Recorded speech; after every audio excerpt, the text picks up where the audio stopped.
ഗാസയിൽ ഹമാസ് നേതാവ് മുഹമ്മദ് സിൻവാറിനെ ലക്ഷ്യമിട്ട് ഇസ്രായേൽ വ്യോമാക്രമണം. മുൻ ഹമാസ് നേതാവ് യഹ്യ സിൻവാറിന്റെ സഹോദരനാണ് മുഹമ്മദ് സിൻവാർ.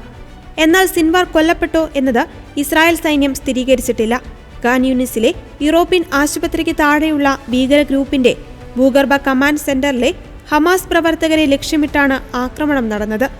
ആക്രമണത്തിന് ശേഷമുള്ള ദൃശ്യങ്ങൾ സൈന്യം പുറത്തുവിട്ടിട്ടുണ്ട്. ഇസ്രായേലി വ്യോമസേനയുടെ യുദ്ധവിമാനങ്ങൾ ഡസൻ കണക്കിന് ഭാരമേറിയ ബോംബുകൾ വർഷിച്ചപ്പോൾ ആശുപത്രിക്ക് ചുറ്റുമുള്ള നിലത്തുനിന്ന് വലിയ പുകപടലങ്ങൾ ഉയരുന്നത് ഓൺലൈനിൽ പോസ്റ്റ് ചെയ്ത ദൃശ്യങ്ങളിൽ നിന്ന് കാണാം. ആക്രമണം നടന്ന സ്ഥലത്തെ നിലം തകർന്നതായി മറ്റ് വീഡിയോകളിൽ നിന്നും വ്യക്തമാണ്.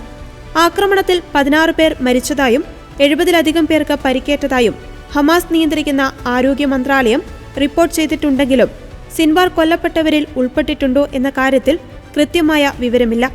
ആക്രമണം നടന്ന് മണിക്കൂറുകൾക്കു ശേഷം വടക്കൻ ഗാസയിൽ നിന്ന് തെക്കൻ ഇസ്രായേലിലെ അഷ്കലോൺ പ്രദേശത്തേക്ക് 3 റോക്കറ്റുകൾ വിക്ഷേപിച്ചതായി സൈന്യം അറിയിച്ചു. 2 റോക്കറ്റുകൾ തടഞ്ഞുവെന്നും 3-ാമത്തേത് തുറന്ന സ്ഥലത്ത് വീണതായും കൂട്ടിച്ചേർത്തു.